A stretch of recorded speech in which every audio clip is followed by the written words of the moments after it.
presentamos en exclusiva parte de las pruebas que las abogadas de la Cámara de Cuentas, Bella García y Virginia Correa, tienen para sustentar su denuncia por acoso sexual contra el presidente de esa institución, Yanel Ramírez.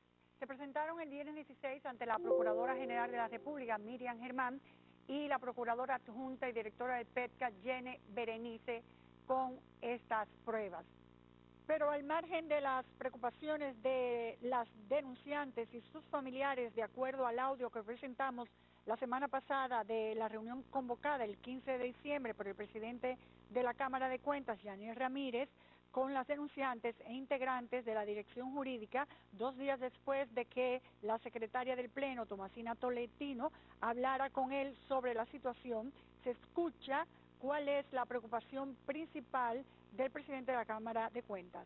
Esas razones a veces podrían ser las innumerables diferencias entre los 5 miembros del Pleno de la Cámara, entre los cuales han tenido que intervenir los presidentes del Senado, Eduardo Estrella, y de la Cámara de Diputados, Alfredo Pacheco, aunque el presidente de la Cámara de Senadores apuntaló cuál había sido la conversación y la preocupación de ellos en esa reunión. ¿Quién es Yanel Andrés Ramírez Sánchez? Bueno, pues tiene 42 años de edad, es licenciado en contabilidad y contador público autorizado. Ha trabajado en varias empresas privadas, comenzando a trabajar en 2004 en la Contraloría General de la República, que a menos de un año de haberse graduado ya era supuestamente el director de auditorías e investigaciones especiales. También trabajó en la Dirección General de Contabilidad Gubernamental. El pasado 13 de abril del 2021 fue elegido por el Senado, en su mayoría PRMista, para encabezar el Pleno de la Cámara de Cuentas. Se le vincula al exministro de Educación y actual ministro sin cartera, Roberto Furcal, a quien califican como su padrino político.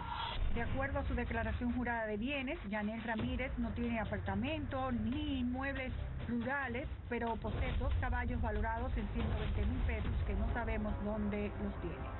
También una jipeta Ford del 2010 valorada en 500,000 pesos y unas 8 cuentas de ahorro, conjuntamente con su esposa, que suman un poco más de 2 millones de pesos, así como pistolas, no especifica la cantidad, marca Taurus Internacional, semiautomáticas, valoradas en 200,000 pesos. Yo tenía la creencia de que había sido alguien que había motivado por teléfono. No. Y tengo mis razones por qué creer. Qué bueno que no fue así.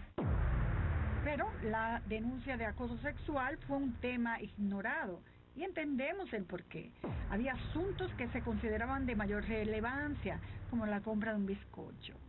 En ningún momento se habló ni de acoso, ni se habló de interpelación, y fue una conversación que yo diría fructífera, amigable, hasta tal punto que, y tampoco mucho menos de intimidación, hasta tal punto que recuerdo que ya cuando nos íbamos a despedir, una de las juezas, o de las miembros, perdón, de la Cámara, dijo, precisamente mañana le vamos a hacer un bizcocho al presidente del tribunal que cumpla años, para que usted lo tenga pendiente y llámenlo y felicítelo. Una posición similar tiene la Comisión Permanente de la Cámara de Cuentas de la Cámara de Diputados, la cual aclaró el motivo por el que invitó al Pleno a una reunión. Hemos visto en la prensa algunos conflictos y filtraciones que busca esclarecer esto y velar que este cuerpo colegiado exista un ánimo de armonía, que fue para lo que el Congreso, por delegación del pueblo, los eligió, pero no es ningún tipo de juicio. Pero los rumores de falta de armonía no son nuevos en esta dirección. Vienen desde febrero del 2022, cuando salió a relucir una carta de la secretaria del Pleno, Tomasina Tolentino, en la que denunciaba que el presidente de la Cámara tomaba decisiones arbitrarias. Citamos: lo delicado es que se toman decisiones y da instrucciones unilateralmente e inconsultas a los miembros, afectando la operatividad y contradiciendo órdenes de los coordinadores de comisiones y áreas.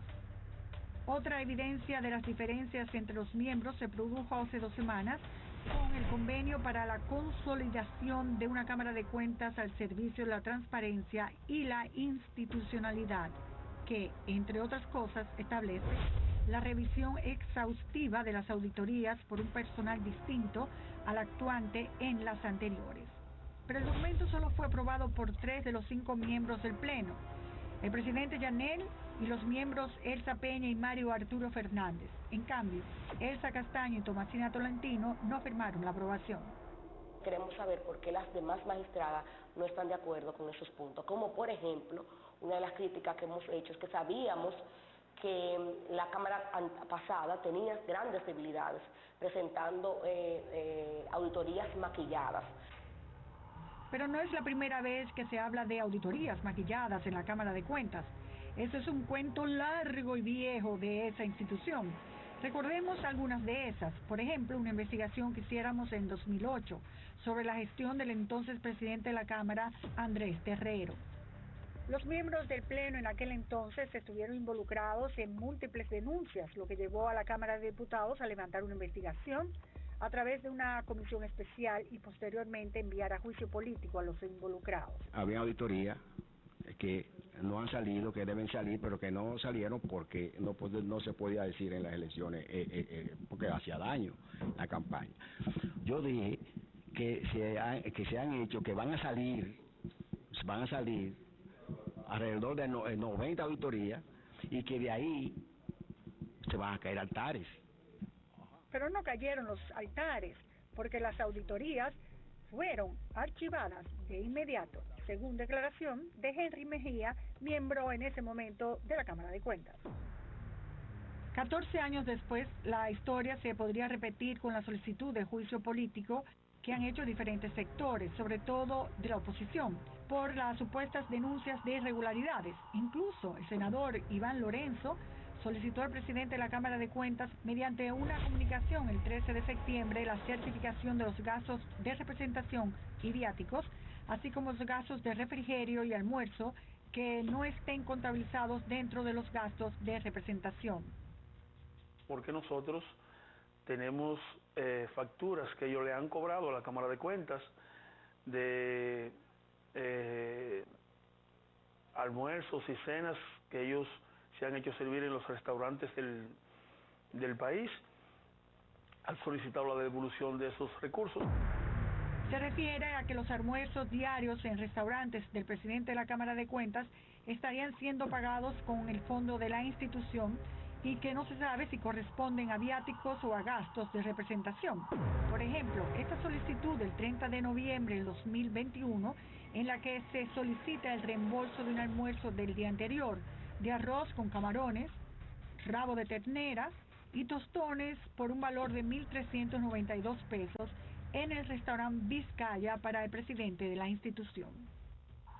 También tenemos una solicitud de devolución en el mismo restaurante del 17 de diciembre del 2021 con un locrio de cerdo, rabo de ternera, habichuelas, tostones y pollo a la parrilla por 2.501 pesos. Y del restaurante Boga Boga de fecha 28 de 2022 por 1.351 pesos. Pero las facturas no solo son de almuerzos que tiene el presidente de la Cámara de Cuentas, también se han solicitado reembolsos por compra de supermercados que no corresponden ni siquiera a refrigerios, como por ejemplo esta factura de 1.988 pesos por la compra de leche Carnation, salami, huevos, pescado, bacalao, ají y cebolla.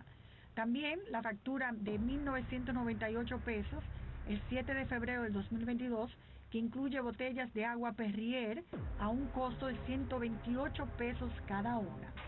Todo esto nos hace recordar los gastos personales en los que incurrían miembros del Pleno encabezados por Andrés Terrero con fondos de la institución y que presentamos en el 2008.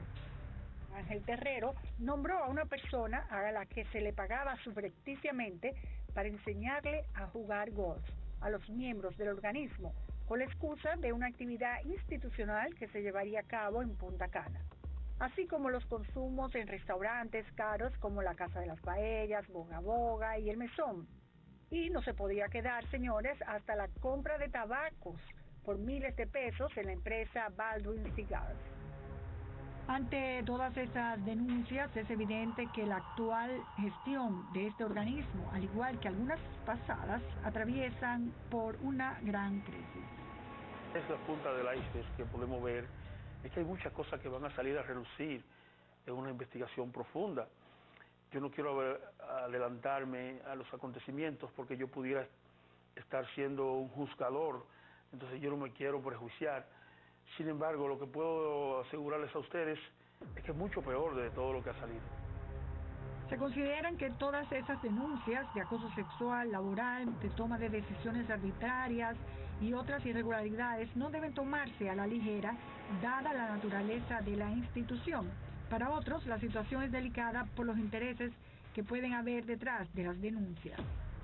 Que esos órganos siempre, lamentablemente, van a estar bombardeados por aquellos que no quieran la lucha por un país más transparente, que es una demanda ciudadana. Finalmente, por presión, esta semana los 5 miembros del Pleno de la Cámara lograron coincidir en algo. Firmaron un comunicado en el que se comprometían a trabajar unidos en pro del fortalecimiento institucional y la mejora continua. No se hicieron referencias a las graves denuncias de las empleadas de la institución, Bella García y Virginia Correa, frente a las invitaciones fuera de lugar, comentarios inapropiados y otras conductas de acoso que atribuyen al presidente de la Cámara de Cuentas, Janel Ramírez. Las jóvenes han depositado su confianza ante la justicia al margen de todos los demás cuestionamientos que enfrenta la entidad que ha estado en el candelero en las últimas semanas. Nosotros lo que esperamos de manera directa es que se nos respete a nuestros hijos, que en este caso son nosotros representamos a esos muchachos. Entonces queremos también que se respete su dignidad y dar un ejemplo con este caso. Nosotras como mujeres nos tenemos que cuidar y no les niego, hay miedo.